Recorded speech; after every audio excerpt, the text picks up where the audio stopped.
आज बेरोजगारी की दर क्या है? 3.1%।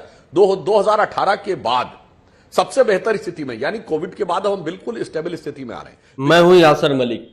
देखिए यही भारतीय जनता पार्टी का मोडस ऑपरेंडा यही रहता है कि उन्होंने आंकड़ों में उलझा देना है। उन्होंने चीन, अमेरिका, इटली वगैरह वगैरह तमाम सारे जो वो देश है जिनकी पर कैपिटा इनकम हमारे देश की पर कैपिटा इनकम से मैच ही नहीं हो सकती है, उनके उदाहरण दे करके ये बात करेंगे। और आप देख रहे हैं अपना यूट्यूब चैनल YS3 न्यूज। नहीं, ये जिस तरह से मोदी मोदी मोदी मोदी करते, भाई मोदी कोई नहीं जप रहा, मोदी भक्त जप रहे और आप जप रहे, लेकिन जनता को पता है कि हमारे मुद्दों पर मोदी जी ने सारे मुद्दों को नजरअंदाज किया है। और ये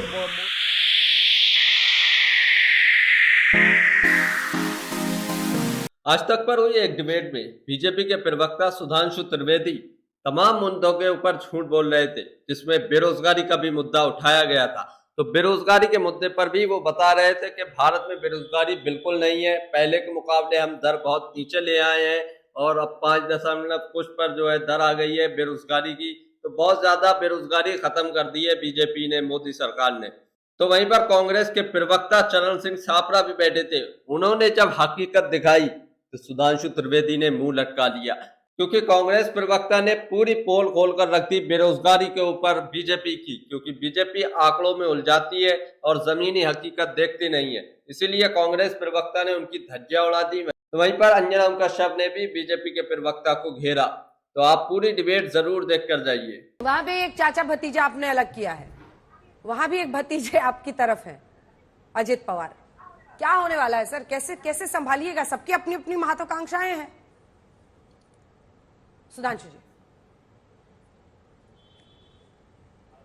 देखिए, जैसे आपने देखा कि बिहार को तमाम लोग कह रहे थे बड़ा जटिल है और बड़ी परिस्थितियां हैं, परंतु उसका एक सहज समाधान निकाल लिया।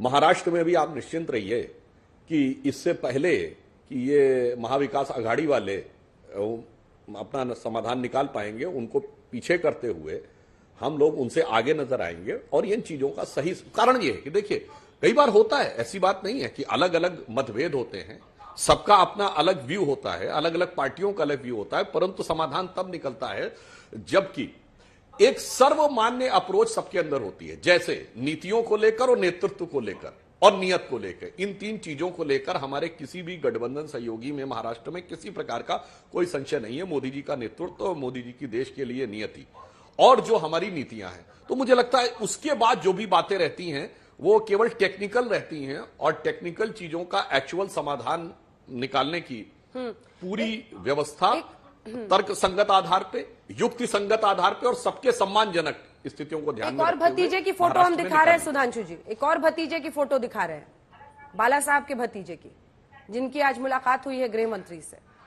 तो सब भतीजों को खूब टारगेट कर रहे हैं आजकल आप लोग, राज्य दर राज्य।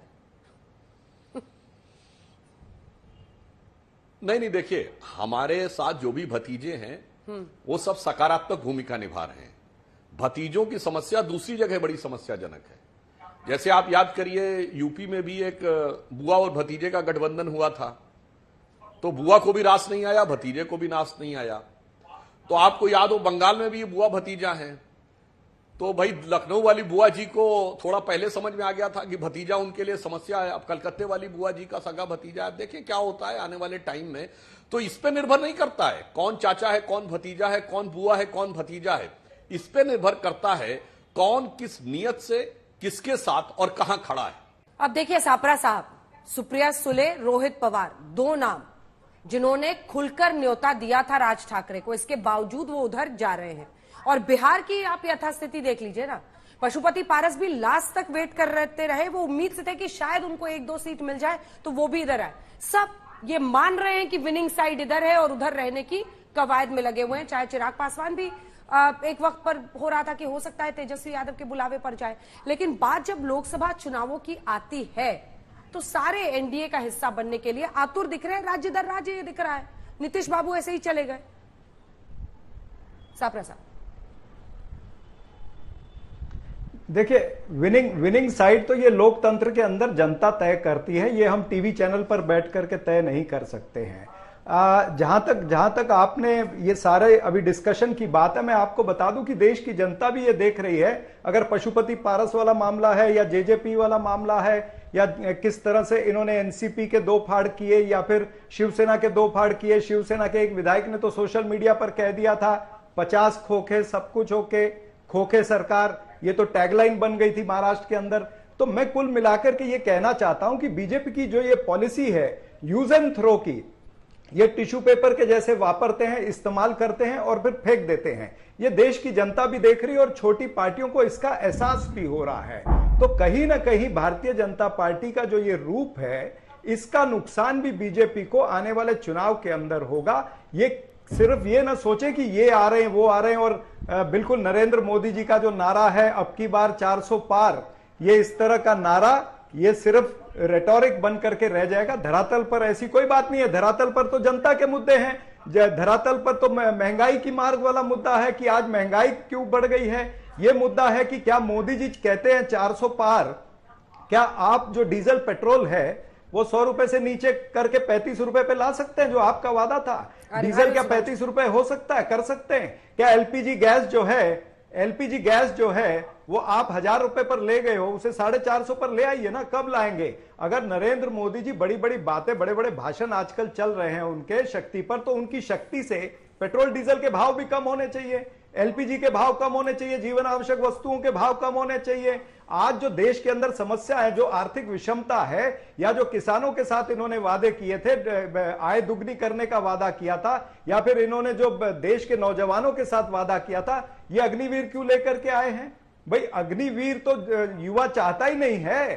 तो ये तमाम सारे जो जनता के मुद्दे हैं, जनता के मुद्दों पर ये चर्चा नहीं करना चाहते, ध्यान भटकाना चाहते हैं और ध्यान भटकाकर और अपने रेटोरिक्स और अपने भाषण और जुमले दे करके ये इस चुनाव को आगे ले जाना चाहते हैं। ठीक है सुधांशु जी, देखिए सीट शेयरिंग वो कह रहे हैं आज ना कल हो ही जाएगा और ये सभी बातें पुरानी रह जाएंगी। असल में जब ग्राउंड में उतरेंगे तो मुद्दों पर लड़ाई होगी। ये लोग तो चाचा ने दगा दिया, भतीजे ने दगा दिया, ये सब कह सकते हैं, लेकिन आप क्या कहिएगा? कई मुद्दों को वो उठा रहे हैं और आप लोग शक्ति और सनातन को पकड़े हुए हैं, कैसे आगे बढ़ेगा?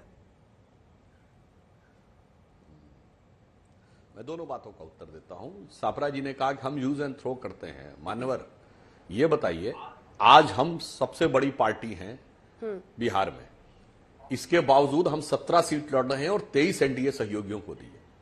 ये बताइए, क्या हम उनके साथ किसी प्रकार का अन्याय कर रहे हैं? और मैं याद दिलाना चाहता हूं, ये वही बिहार है जहां 1995 में जब समता पार्टी गठबंधन हुआ था, उसकी 7 सीटें थी बिहार विधानसभा में और हमारी 42।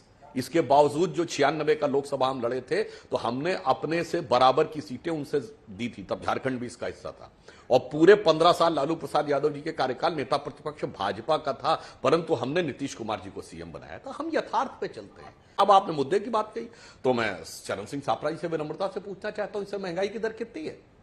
5.09% और आरबीआई का कहना है कि 5% से नीचे बहुत हेल्दी होती है ना, 5% के आसपास तक ले आए हैं। आज बेरोजगारी की दर क्या है? 3.1%। 2018 के बाद सबसे बेहतर स्थिति में, यानी कोविड के बाद हम बिल्कुल स्टेबल स्थिति में आ रहे हैं। विकास की दर क्या है? 7.2%, जो G7 और G20 कंट्रीज में सबसे ऊपर है। जो आपने यथार्थ कहा, तो मैं ये भी बताना चाहता हूं मान्यवर, इस समय कोविड भी झेला, रशिया यूक्रेन वॉर भी झेला, और उसके बावजूद समस्त G7 G20 कंट्रीज में भारत सबसे बेहतर स्थिति में है। और मैं दर्शकों के लिए बता देना चाहता हूं, आज विश्व का यथार्थ क्या है? अमेरिका के 2 बड़े बैंक, न्यूयॉर्क सिग्नेचर बैंक और सिलिकॉन वैली बैंक, डूब गए। भारत में कोई बैंक डूबा क्या? चाइना की सबसे बड़ी रियल एस्टेट की कंपनी एवरग्रांड डिफॉल्टर हो गई। आज 40% रियल एस्टेट की कंपनियां चाइना में डिफॉल्टर हैं। ये मैंने चाइना और अमेरिका के उदाहरण दिए, दुनिया की 2 सबसे बड़ी आर्थिक महाशक्तियों को। ये पाकिस्तान और श्रीलंका में उल्टे पलटे जा रहे हैं, वो क्या हो रहा है अलग बात है। इस विपरीत परिस्थितियों में मोदी जी के नेतृत्व में जिस कुशलता, जिस क्षमता के साथ भारत की अर्थनीति आगे बढ़ रही है, वो प्रेजवर्दी है। वीडियो अच्छी लगती हो तो इसको लाइक करें, पूरी डिबेट जरूर देखिए। आप सापरा साहब बेरोजगारी पर धज्जियां उड़ाएंगे सुधांशु त्रिवेदी की। यही भारतीय जनता पार्टी का मोडस ऑपरेंडा यही रहता है कि उन्होंने आंकड़ों में उलझा देना है। उन्होंने चीन, अमेरिका, इटली वगैरह वगैरह तमाम सारे जो वो देश है जिनकी पर कैपिटा इनकम हमारे देश की पर कैपिटा इनकम से मैच ही नहीं हो सकती है, उनके उदाहरण दे करके ये बात करेंगे। ये बताइए कि आज हमारे देश के अंदर 82 करोड़ लोगों को मुफ्त राशन देने की बारी क्यों आई है? आज अगर हंगर इंडेक्स हम देखें तो 125 देशों में हम 117वें स्थान पर क्यों हैं? आज वास्तव स्थिति जमीनी लेवल पर तो यही है ना कि जीवन आवश्यक वस्तुएं महंगी है।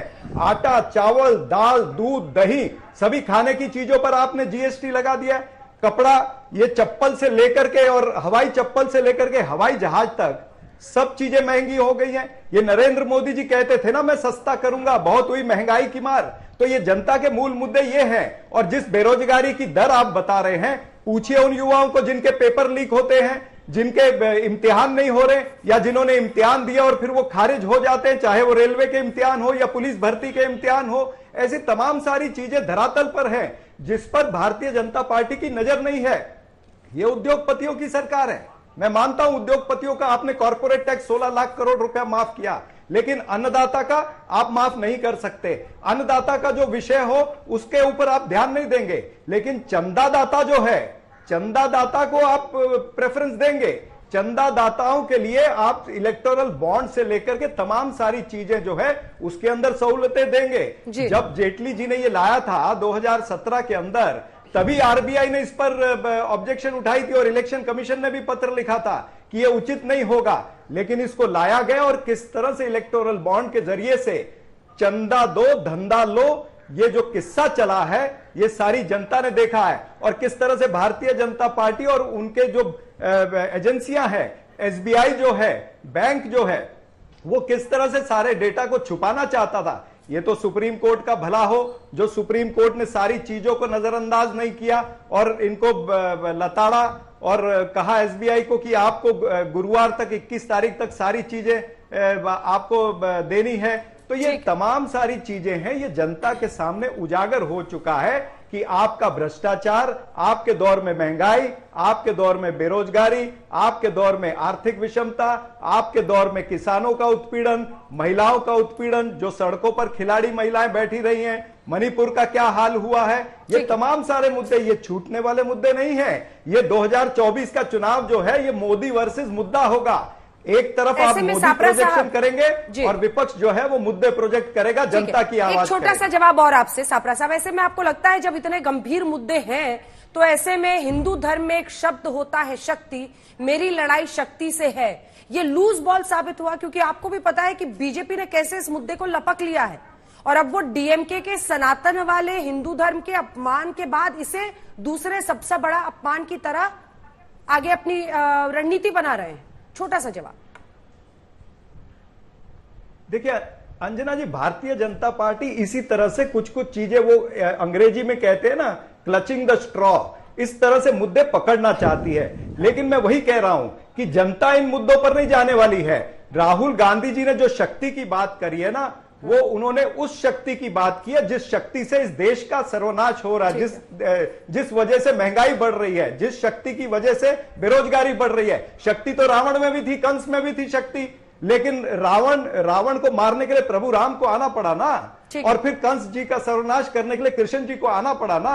शक्ति तो उनमें भी थी। तो ये शक्ति को जिस तरह से देखते हैं ये भुगतेंगे। हम जिस शक्ति की बात कर रहे हैं, हम तो जनता की शक्ति की बात कर रहे हैं। ठीक है अरविंद जी, क्या सिर्फ प्रधानमंत्री नरेंद्र मोदी की लोकप्रियता के सहारे ही आप लोग भी हैं, या फिर चाचा ने धोखा दिया था ये एजेंडा रहेगा, या फिर कई मुद्दे वो बता रहे हैं? अंजना जी, ये अपोजिशन के सफरा साहब के लिए मैं कह रहा हूँ, गठबंधन बना नहीं, टारगेट फिक्स हुआ नहीं, सीट शेयरिंग हुई नहीं, हेलीकॉप्टर बुक हुए नहीं, रैली ग्राउंड आप लोगों ने बुक कर लिया सारे हेलीकॉप्टर भी, रैली का ग्राउंड बुक हुआ नहीं, रैलियों का शेड्यूल बना नहीं, विजन क्लियर। राहुल गांधी तो भारत जोड़ो न्याय यात्रा कर रहे हैं, तो वो वहाँ यात्रा करोगे या चुनाव की तैयारी करोगे? यही तो मैं बता रहा हूँ। यात्रा भी तो लोगों से ही संपर्क है, कहीं कोई तैयारी नहीं है हमारे लिए। यात्रा क्या पाकिस्तान में कर रहे हैं? यात्रा भी तो 400 पार, इसीलिए कहा हुआ है क्योंकि जब तैयारी नहीं है, हमें पता हमारा विपक्ष कमजोर है और जनता में हमने काम किया है।